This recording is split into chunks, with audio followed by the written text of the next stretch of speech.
आपण पाहताय महाधुरळा.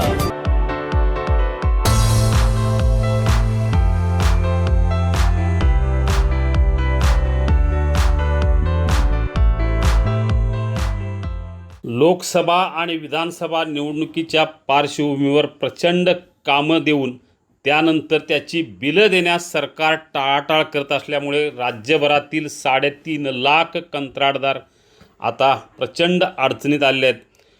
जवळजवळ 96,000 कोटींची बिलं सध्या थकीत आहेत.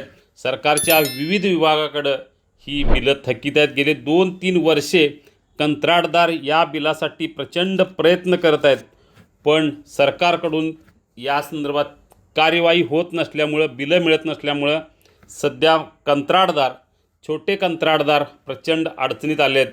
त्यामुळं जवळजवळ 22 जिल्ह्यातील कंत्राटदारांनी आता काम बंद आंदोलन सुरू केलेलं आहे. त्यामुळं आता डांबर, पेट्रोल, डिझेल यासह अनेक वस्तू महाग झालेल्या असताना आणि थकीत बिलं जवळजवळ 96,000 कोटींची मिळत नसल्यामुळं कंत्राटदारांना आता देशोधडीला लागण्याची वेळ आली आहे. कोल्हापूर जिल्ह्यात ही 500पेक्षा अधिक कंत्राटदार आहेत. त्यांचीही मोठ्या प्रमाणात बिलं तटलेली आहेत.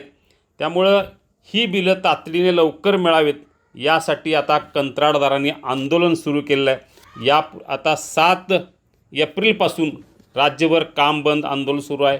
आता कोल्हापूर जिल्हाही यामध्ये सहभागी झाला आहे. जर महिन्याच्या आत ही बिलं मिळाली नाहीत तर कंत्राटदार राज्यात कोणतीही काम चालू देणार नाही असा इशारा दिलेला आहे. कारण कंत्राटदारांचं जीवन मरणाचा प्रश्न आता निर्माण झाला आहे. अनेक कंत्राटदारांनी गेल्या काही महिन्यात आत्महत्या केली. अनेक जण कर्जबाजारी झालेले आहेत. यामुळं सरकारनं लवकरात लवकर या संदर्भात निर्णय घ्यावा अशी मागणी महाराष्ट्र कंत्राटदार महासंघाचे महासचिव सुनील नागराळे, कुलदीप पाटील, संजय पाटील, सुरेश नलवडे, रमेश भोजकर, किशोर जामदार, संदीप सावंत यांच्यासह अनेकांनी केलेलं आहे. जिल्हाधिकाऱ्यांना या संदर्भात त्यांनी निवेदनही दिलेलं आहे. संपूर्ण राज्यात सध्या आता कंत्राटदारांनी आंदोलन सुरू केलं आहे. महाराष्ट्र राज्य अर्थ मूव्हर्स मशिनरी संघटनेनं सुद्धा या आंदोलनाला पाठिंबा दिलेला आहे. एकूणच गेल्या महिन्याभरात मुख्यमंत्री, उपमुख्यमंत्री, संबंधित मंत्री या सगळ्यांना भेटूनही बिले देण्यासंदर्भात कोणतीच कार्यवाही होत नसल्यामुळं कंत्राटदार प्रचंड अडचणीत आलेत. महाराष्ट्र राज्य कंत्राटदार महासंघ व राज्य अभियंता संघटना तसेच महाराष्ट्र राज्य पाणीपुरवठा कंत्राटदारचे राज्याचे अध्यक्ष मिलिंद भोसले, सुनील नागराळे यांच्यासह अनेकांनी आता राज्यात मोठं आंदोलन करण्याचा इशारा दिलेला आहे. या सगळ्या पार्श्वभूमीवर आता कंत्राटदारांची बिलं मिळणार कधी हा प्रश्न निर्माण झालेला आहे.